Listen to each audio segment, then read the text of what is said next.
Hello മച്ചാമാരെ, സീസംബ്രാന്തിന്റെ പുതിയൊരു വീഡിയോയിലേക്ക് എല്ലാവർക്കും സ്വാഗതം. ചെയ്തുകൊണ്ടിരിക്കുന്നത് ലഗേജ് പാക്കിങ് സെറ്റ് കഴിഞ്ഞു. ഇനി ഹാൻഡ് ബാഗിനകത്ത് കുറച്ച് സാധനങ്ങൾ കയറ്റണം. ട്രാവൽ ബാഗ് ആട്ടോ ഹാൻഡ് ബാഗായിട്ട് യൂസ് ചെയ്യുന്നത്. പിന്നെ നമുക്ക് ഇട്ടുകൊണ്ട് പോകാനുള്ള ഡ്രസ്സ്, ഇതാണ് ഷൂ, പിന്നെ ഇതാണ് അടിച്ചുകൊണ്ട് പോകാനുള്ള സ്പ്രേയും കാര്യങ്ങളെല്ലാം. ഇതേ പാസ്പോർട്ട് എനിക്ക് കിട്ടിയിട്ടുണ്ട് കേട്ടോ. പിന്നെ ഇത് ടിക്കറ്റ് കാര്യങ്ങളൊക്കെ ഇന്ത്യക്കയിലാണ് ഞാൻ കയറി പോകുന്നത് കേട്ടോ. ഇന്ത്യക്കോ വാക്സിൻ്റെ പേപ്പർ, പിന്നെ PCR ടെസ്റ്റിൻ്റെ പേപ്പറുണ്ട്, പിന്നെ എയർ സുദ്ധയിൽ നമ്മൾ സൈറ്റിൽ രജിസ്റ്റർ ചെയ്തായിരുന്നു. പേപ്പറും കാര്യങ്ങളെല്ലാം സെറ്റായി. ഇനി നമ്മൾ ദുബായിൽ നിന്ന് വിട്ട് പറഞ്ഞ് നമ്മുടെ നാട്ടിലേക്ക് കൊണ്ട് പോവാണ്. അപ്പോൾ ഈ നാട്ടിലാണ് നമ്മളെ കളികളെല്ലാം. ഈ നാട്ടിൽ പോയിട്ട് കാണാം. നമ്മുടെ ഏകദേശം ഒരുക്കോളെല്ലാം ഓക്കെ. ഇനി എൻ്റെ ബെഡ് അതാണ് കേട്ടോ. ആ ബെഡിൽ നിന്ന് എല്ലാ സാധനങ്ങളിലും ഒതുക്കി പറക്കി ഒരു ബേസ്മെൻറ്റിനകത്ത് പാക്ക് ചെയ്ത് കയറ്റി വെക്കണം കേട്ടോ. കുറച്ച് സാധനങ്ങളൊക്കെ എടുത്ത് വയ്ക്കാറുണ്ട്. ഇവിടുന്ന് കുറച്ച് സാധനങ്ങൾ ഇരിപ്പുണ്ട്, അതൊക്കെ എടുത്ത് മാറ്റണം. പിന്നെ ഫുഡ് കാര്യങ്ങളൊക്കെ മൊത്തം അലങ്കോലൊക്കെ കിടക്കണം. ഇന്നലെ പാക്ക് ചെയ്തുകൊണ്ട് മൊത്തം അലങ്കോലൊക്കെ കിടക്കണം. അതിന് മേലെ ഇന്നലെ കിടന്ന് ഉറങ്ങിയത്. ഇന്നലെ ശരിക്കും പറഞ്ഞാൽ ഉറക്കമൊന്നും വന്നില്ലായിരുന്നു. PCR ടെസ്റ്റ് കിട്ടുന്നവരെങ്കിൽ ഉറക്കമില്ലായിരുന്നു, ടെൻഷൻ കയറിയിരിക്കായിരുന്നു. PCR രാവിലെ നോക്കിയപ്പോൾ തന്നെ നെഗറ്റീവ് എന്ന് കാണിച്ച്. അവിടെ ചെറിയൊരു സമാധാനം കിട്ടി. ഇനി കയറി പോകണ ഒരു സമാധാനമില്ല, എങ്ങനെയെങ്കിലും സെറ്റായിട്ട് കയറി പോകണം. ശരിക്കും പറഞ്ഞാൽ 5 രൂപ പൈസ ഇല്ലാതെ മൂഞ്ചി കുത്തിയാണ് നാട്ടിലേക്ക് പോകുന്നത് തന്നെ. ഒറ്റ പൈസ ഇല്ല. 4 കൊല്ലം ഗൾഫിൽ നിന്ന് പറഞ്ഞ് ഒറ്റ പൈസ ഉണ്ടായില്ല. പർച്ചേസ് ചെയ്തും എല്ലാ സാധനമെല്ലാം മേടിച്ച് കയ്യിൽ 5 രൂപ പൈസ ഇല്ല കേട്ടോ. എല്ലാം തീർന്നു പോയി. നാട്ടിലേക്ക് ഇനി നാട്ടിൽ ചെന്ന് കഴിയുമ്പോൾ കൊറോണ ടെസ്റ്റ് എയർപോർട്ടിലുണ്ടെന്ന് പറഞ്ഞു കേട്ടു. ഇനി അതിന് എത്ര രൂപ അറിയാൻ പറ്റില്ല. 5 രൂപ പൈസ ഇല്ല. ശരിക്കും പറഞ്ഞാൽ പ്രവാസത്തിൽ എന്തിനും ഇങ്ങോട്ട് വന്നു വരെ ആലോചിച്ച് പോയി. അയ്യോ, അങ്ങനെ കുഴപ്പമില്ല. നമ്മൾ എൻജോയ്മെൻറ്റ് ചെയ്യാനൊക്കെ ആയിട്ടല്ലോ വന്നത്. പ്രവാസത്തിലെ ഓരോ ജീവിതത്തിലെ ഓരോ ഭാഗങ്ങളിൽ ഘട്ടം കടന്നു പോകണമല്ലോ. എനിക്ക് രക്ഷപ്പെടുന്നേ. അപ്പോൾ നമ്മൾ നാട്ടിൽ വെച്ച് തന്നെ കാണാം. ഇനി നാട്ടിൽ നമ്മുടെ കളികൾ. അപ്പോൾ ബാക്കി എല്ലാം ഏകദേശം തീർന്നുകൊണ്ടിരിക്കുകയാണ് കേട്ടോ.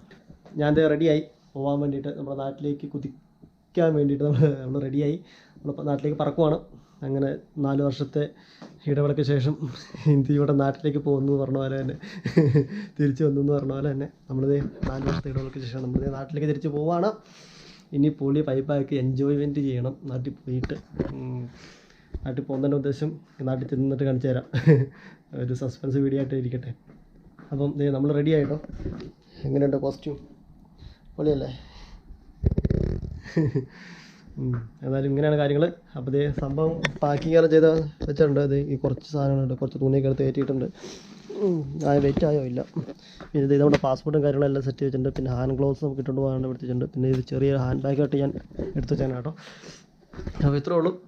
ഇത് നമുക്ക് പോകുന്ന വഴി നൈസായിട്ട് കണ്ട് അങ്ങ് പോകാം കേട്ടോ. അപ്പം നമ്മൾ 4 വർഷത്തെ ഇടവേളയ്ക്ക് ശേഷം നമ്മുടെ നാട്ടിലേക്ക് പോകുന്നു. ചെറിയൊരു ടെൻഷനുണ്ട്, ചെറിയൊരു സന്തോഷമുണ്ട്, ചെറിയൊരു എല്ലാം ലിമിറ്റ് ചെയ്ത് കുറച്ചായിട്ട് എല്ലാം ഉണ്ട്. നാട്ടിൽ എത്തിക്കഴിയുമ്പോഴത്തേക്കും എല്ലാം ഓക്കെ ആവണം. അപ്പോൾ നമ്മൾ യാത്ര തിരിക്കുകയാണ് നാട്ടിലേക്ക്. നമ്മൾ നാട് വിട്ടിട്ട് ശരിക്കും ഞാൻ 4-5 വർഷം ആവാറായി അല്ലേ? 5 വർഷത്തിനടുത്താവും നാട് വിട്ടിട്ട്. നാട് വിട്ടെന്ന് പറയാൻ കേട്ടോ, പ്രവാസ ജീവിതം നയിക്കാൻ വേണ്ടിയിട്ട് കയറി വന്നതാണ്. അതെ, നമ്മളങ്ങനെ ഇറങ്ങും കേട്ടോ. നമ്മുടെ ലഗേജൊക്കെ എടുത്തോണ്ട് നമ്മുടെ ചെറുക്കന്മാർ പിള്ളേരെ ഇറങ്ങിയിട്ടുണ്ട് കേട്ടോ. Bye, tata, goodbye. Bye 2 महीने के बाद देखेगा. बाय. കയറാൻ വേണ്ടി പോകണം. എല്ലാവരും യാത്ര പറയാൻ പോകുന്നുണ്ട്. അപ്പോൾ കയറാൻ പോട്ടോ. ചെപ്പു കയറി കേട്ടോ. അവിടെ കാണാം പോട്ടോ.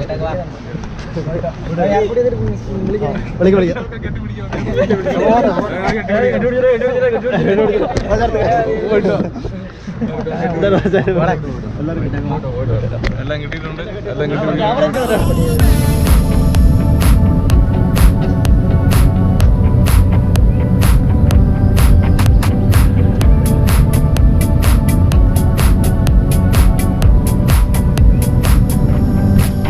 നമ്മളങ്ങനെ ഒരു എയർപോർട്ടിൽ എത്തിട്ടോ. സാധനം എല്ലാം ജാക്കറ്റ് കയറ്റി നമ്മളങ്ങനെ പോവാണ്. എയർപോർട്ടിനകത്ത് വീഡിയോ എടുക്കാൻ പറ്റുമെന്ന് അറിയാമില്ല. ദുബായിൽ നമ്മൾ നൈസായിട്ട് അങ്ങോട്ട് തിരിയുവാണ്.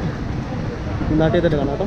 നമ്മുടെ ബോഡി പാസും എല്ലാം ബോർഡിങ് ചെക്കിങ് എല്ലാം കഴിഞ്ഞ് നമ്മളിത് കയറാൻ വേണ്ടി പോവാണ്. 1 മണിക്കൂർ കൊണ്ട് ബാലൻസ് ഉണ്ട്. 1 മണിക്കൂർ കഴിഞ്ഞിട്ടേ കയറത്തുള്ളൂ കേട്ടോ. 9 ആവുള്ളൂ. 10:45 ആവും കയറുമ്പോൾ. നമ്മുടെ ചെറുക്കൻ്റെ പുറകെ കിടപ്പുണ്ട്, കാണാമോ? ഇന്ത്യക്കും അതേ കിടക്കണുണ്ട്. വണ്ടി അവിടെ റെഡി ആയിക്കൊണ്ടിരിക്കണം. ലഗേജൊക്കെ കയറ്റിക്കൊണ്ടിരിക്കണം കേട്ടോ. ഇതേ കിടക്കണം. അതിലാണ് നമ്മൾ കയറാൻ വേണ്ടി പോകുന്നതെന്ന് എനിക്ക് തോന്നുന്നു. അത് മാത്രമേ ഉള്ളൂ ഇവിടെ. അതായിരിക്കും. ചെറുക്കൻ അവിടെ കിടപ്പുണ്ട്.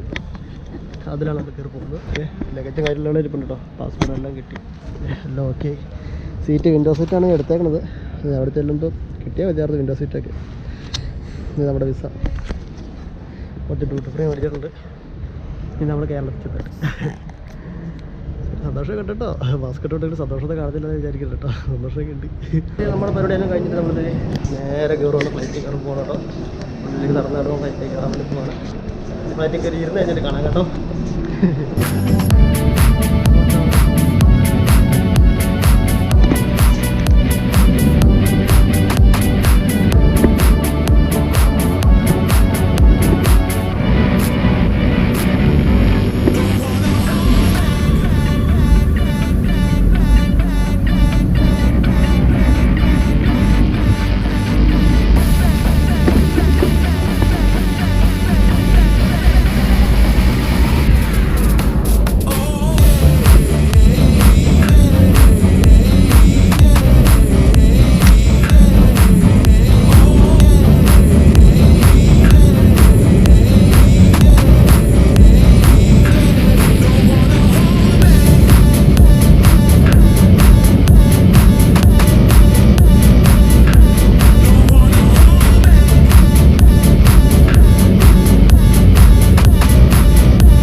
നമ്മളങ്ങനെ അതെ എത്തിയിട്ടോ, വണ്ടി എത്തി ചേട്ടൻ വന്ന് ചോദിക്കുന്നു ഇനി കളി മാറുവാണ്.